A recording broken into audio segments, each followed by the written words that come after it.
Le clairon. Et oui, vous le savez, il a été élu le 20 novembre de l'année dernière, avec plus de 55% des voix contre 44% de son adversaire.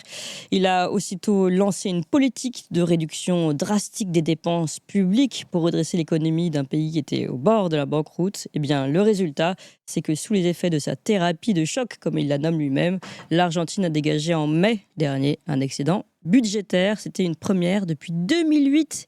Alors pour parler du bilan du président argentin Javier Milei, nous sommes avec Santiago Muzio. Bonjour Santiago Muzio. Bonjour Clémence. Merci beaucoup d'être avec nous. Vous êtes avocat franco-argentin au barreau des villes de Lyon et de Buenos Aires, directeur de l'ICEP Madrid et directeur de la Maison de l'Argentine à Paris. Alors vous avez suivi ça de très près, on en avait parlé ensemble et maintenant c'est l'heure du premier bilan, on va dire. Un premier bilan qui en tout cas sur le papier et sur les chiffres paraît très convaincant. Oui, tout à fait. C'est-à-dire les objectifs que s'était fixé le gouvernement même étaient dépassés. Si vous m'aviez demandé il y a un an, je crois on s'était entretenu à peu près à la même époque, si tout cela était réalisable, je vous aurais dit je ne sais pas. Oui. Dans les conditions actuelles, je ne sais pas. Mais là, vraiment, tous les objectifs ont été dépassés, ce qui a amené à Javier à dire que l'art de la politique, c'était l'art du possible et que de l'art de la politique en Argentine, c'était de rendre possible l'impossible. Oui. Alors, d'abord, est-ce que vous avez un peu des chiffres, peut-être d'autres chiffres à nous donner sur la réussite de Javier Milei? Et ensuite, quel est son secret, on va dire? Et puis, y a-t-il, malgré tout, justement, est-ce que, à force de couper dans les services publics, etc., est-ce qu'il y a aussi des difficultés pour les Argentins à tenir le coup? Alors, je vais peut-être commencer par la deuxième partie de votre question. Comment Javier Milei en est arrivé là? Javier est arrivé avec un programme très simple qui était le suivant. Les politiques font tous partie d'une seule et même caste. Et malgré le jeu des alternances entre les différents partis du système, finalement, ils ne font que maintenir leurs privilèges personnels en train de sucer le sang des pauvres, qui finalement sont ceux qui travaillent et ceux qui maintiennent à bout de bras ce système. Oui. L'Argentine sortait de 60 années de socialisme, donc l'Argentine était brisée. Et j'écoutais juste l'intervenant précédent qui disait il faut trouver des compromis. Ben justement, le message de Javier était de dire on ne trouve pas de compromis. Et si au bout de 60 ans, les recettes et les plats continuent à être mauvais, il faut peut-être arrêter de changer de cuisinier et changer directement la recette et passer à autre chose. Et c'est ce qu'il a proposé. C'est ce qu'il a proposé pendant toute sa campagne et depuis qu'il a été élu président, c'est ce qu'il a fait sans faire aucun type de compromis, en train de gouverner, je le rappelle, avec simplement 40 députés sur 257 et 7 sénateurs sur les 69 qui conforment le Sénat argentin, c'est-à-dire en minorité dans les chambres des représentants, en minorité parlementaire, ce qui ne l'a pas empêché de mener sa politique. Sa politique, elle a consisté en quoi? Elle a consisté à couper de manière brutale la dépense publique. Et on n'a pas coupé toute la dépense publique, il faut bien comprendre ça. On a coupé toute la dépense publique qui était superflue, qui était inutile. Il y a 30 000 employés, à peu près 30 000 employés publics qui n'ont pas été reconduits, dont les contrats n'ont pas été reconduits, c'est-à-dire il y a une grosse...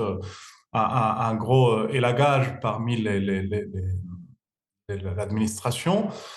Des ministères qui ont été fermés, le ministère de la Femme qui a été fermé, il y a eu 9 ministères qui ont été fermés. Et finalement, on s'aperçoit qu'en train de réduire le budget de l'État, il a imposé une règle d'or qui est une règle de bonne conduite, de père de famille.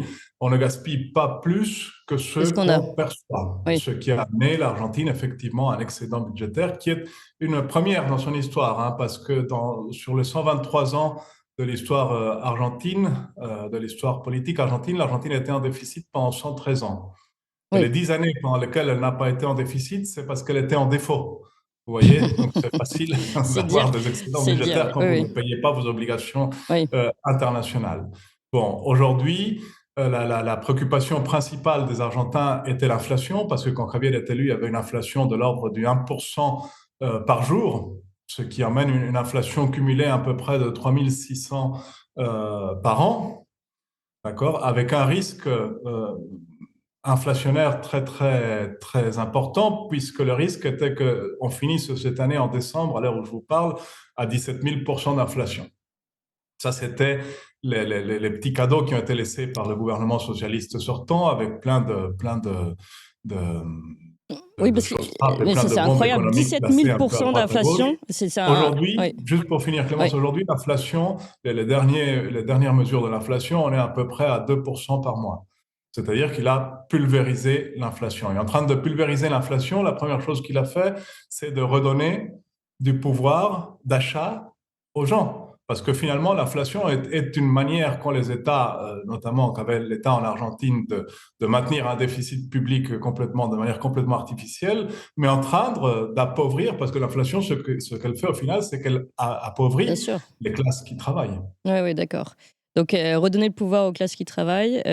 Lui, il dit dans une interview qui a été donnée au JD News, la première interview qui a été donnée en France, qu'en effet, il est passé de l'inflation de 17 000 à 54 en un mois. En un mois. Et alors, on se dit, parce que c'est souvent une réponse que nous donnent les économistes, que forcément, quand on coupe dans les dépenses publiques, ça rejaillit malgré tout sur les Français qui après vont moins consommer. Et lui, il dit, bah, pour compenser ça, il a aussi augmenté certains impôts. Nous avons compensé les efforts des Argentins en augmentant les aides familiales, les aides à la scolarité.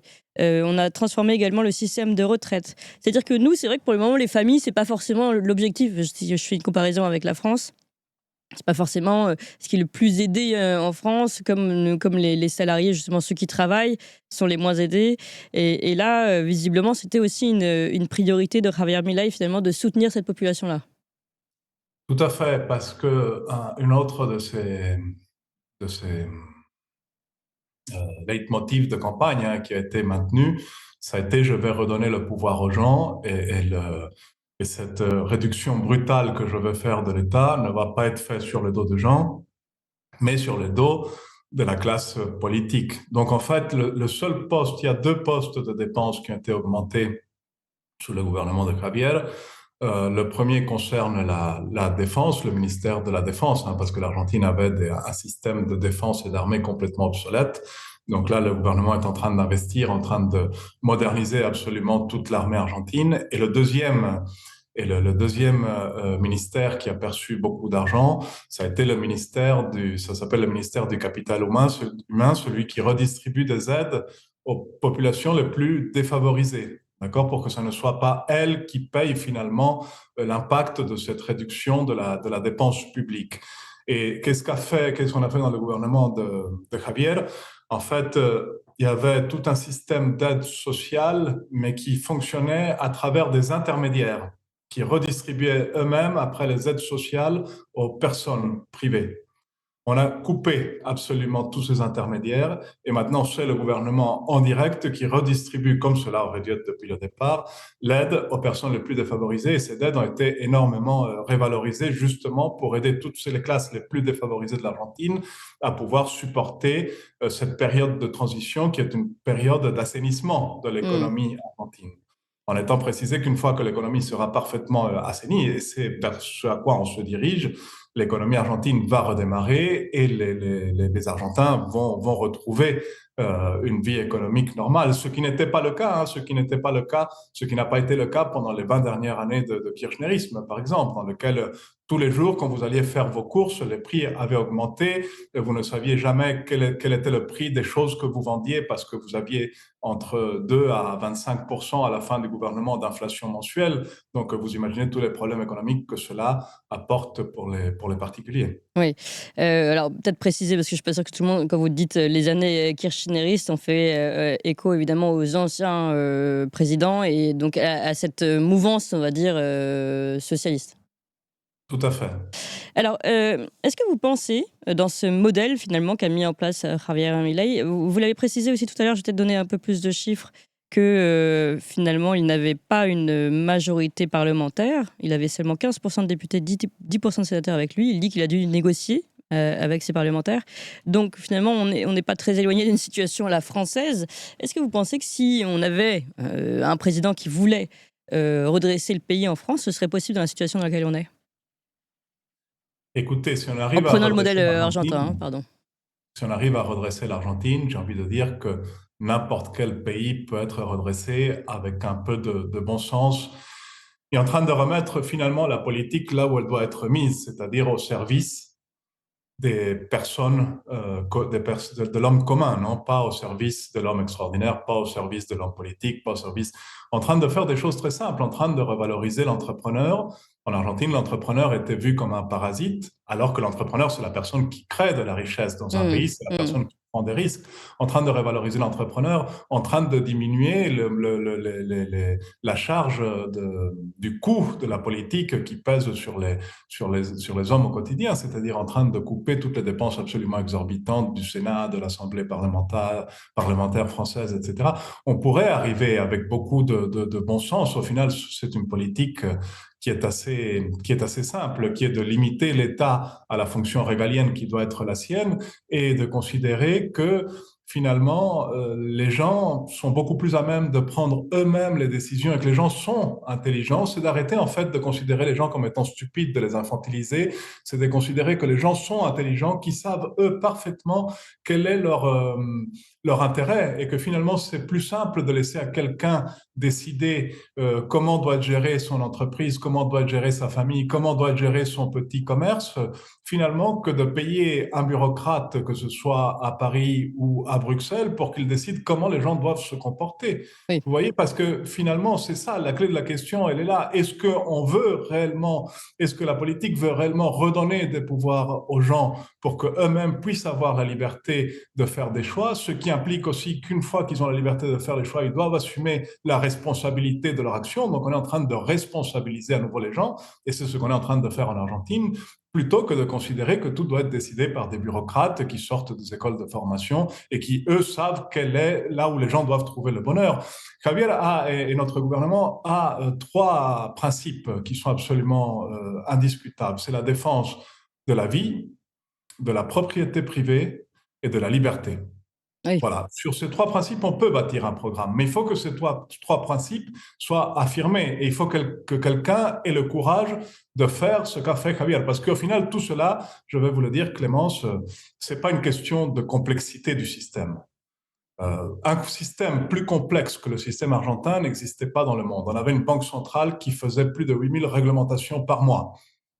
Je ne pense pas qu'en France, on soit aujourd'hui à ce stade-là. On n'est peut-être pas loin, mais on n'est pas à ce stade-là. C'est-à-dire un système plus compliqué, plus brisé, plus cassé, avec une économie complètement détruite, avec une industrie fracassée, un pays dans l'état dans lequel se trouvait l'Argentine quand Javier reprend le pouvoir, est un pays qui est brisé. Sa colonne vertébrale est cassée. Oui. Si on est capable de relever ce pays, vous savez quelle est la clé? La clé de Javier et de son gouvernement, c'est qu'on a le courage de faire ce que les autres ne font pas. On a Oui. le courage de nommer les problèmes. On a le courage de dire que les hommes politiques, c'est le problème. On a le courage de dire qu'on n'accepte pas des injonctions d'une classe politique qui a appauvri pendant 60 ans le pays. D'accord? On a pris des mesures qui sont très simples. Et dans tous les domaines, les résultats aujourd'hui sont là. C'est-à-dire, même en matière sécuritaire, le taux d'homicide en Argentine a chuté de 16% la dernière année. Parce que les forces de l'ordre se sentent soutenues, parce qu'elles sont accompagnées, parce qu'on a une politique sécuritaire qui est beaucoup plus importante. Voilà, je veux dire, donc il n'y a pas de problème qui puisse pas être réglé quand vous avez le courage politique de le faire. Mais ça suppose qu'il y ait un chef, qu'il y ait un vrai chef, et que ce chef ait les idées claires, il ait les idées ordonnées, que lui-même ordonne tout son système, et qu'il ait le courage de faire ce qu'il dit. Ça suppose finalement du courage et de la vision et de la cohérence.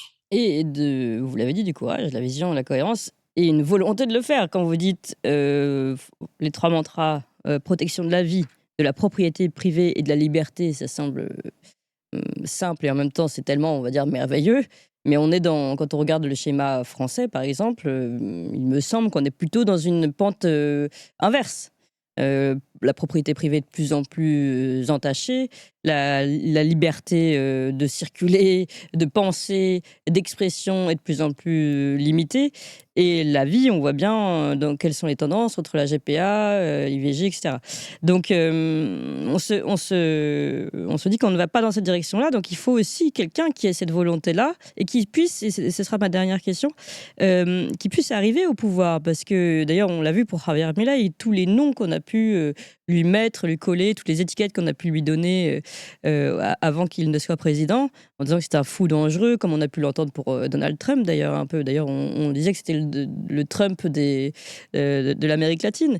Est-ce que finalement, c'est pas aussi une difficulté, ça? Et comment lui a réussi, d'ailleurs, tout comme Donald Trump, à prendre le pouvoir malgré une caste médiatique et politique aussi complètement à sens unique?